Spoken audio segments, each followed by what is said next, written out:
Selamat pagi Bapak Ibu dan saudara-saudari yang dikasihi Tuhan. Kita semua sedang menikmati liburan Natal dan Tahun Baru. Bagi kita yang tinggal di kota pariwisata seperti Jogja ini, maka kita melihat bahwa kota kita ini penuh sesak dengan wisatawan. Waspada, hati-hati, dan tetap patuhlah pada aturan protokol kesehatan. 6M harus kita jalankan supaya kita menjadi pemutus mata rantai penularan COVID-19. Bapak, Ibu, dan saudara-saudari yang dikasihi Tuhan, kita tentu mengenal sebuah benda yang kita sebut dengan nama sapu tangan. Sebelum zaman tisu, sapu tangan itu dekat dengan kita akan membawanya kemana saja. Tetapi apakah benda ini tepat disebut dengan sapu tangan? Karena benda ini gunanya bukan hanya untuk tangan, tetapi kita juga seringkali memakai sapu tangan untuk membersihkan wajah. Bahkan juga untuk membersihkan bagian tubuh kita yang lain. Beda dengan hand sanitizer ya. Ketika pandemi COVID ini terjadi, maka hand sanitizer ini booming sekali. Kita kemana saja pasti akan membawa hand sanitizer. Tetapi fungsi hand sanitizer hanyalah untuk tangan, bukan? Kita tidak mungkin menggunakan hand sanitizer untuk membersihkan wajah. Apalagi ibu-ibu yang bermake up, tidak mungkin make upnya dibersihkan dengan hand sanitizer ya. Nah, Bapak, Ibu, dan saudara-saudari yang dikasihi Tuhan, kita mungkin akan berkata, apa arti sebuah nama? Sapu tangan itu hanya nama, makin luas fungsinya, bukankah makin baik? Bagaimana dengan hamba Tuhan? Apakah hamba Tuhan hanya sebuah sebutan ataukah sebuah peran? Bagaimana apabila seorang hamba Tuhan memainkan multi peran? Ya hamba, ya Tuan, ya hamba, ya Nyonya.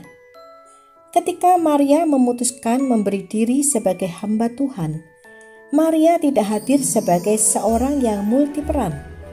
Dia memilih untuk menjalankan perannya sebagai hamba yang patuh pada alur Tuhan.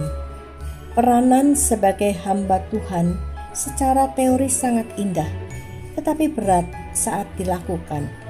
Maria harus mengikuti alur Tuhan, bahkan untuk hal-hal yang seolah menjadi haknya. Maria tidak dapat memilih di mana dia akan melahirkan bayinya. Maria tidak dapat memilih nama bayi itu. Bahkan, Maria tidak dapat melakukan penyambutan bagi bayi Yesus seperti yang lazim dilakukan oleh orang Yahudi.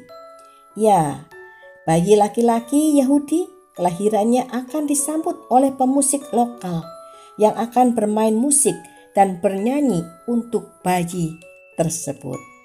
Tetapi bagaimanakah Allah? Maria melakukan peranannya sebagai hamba Tuhan. Lalu bagaimanakah Tuhan ketika Maria menghamba kepadanya?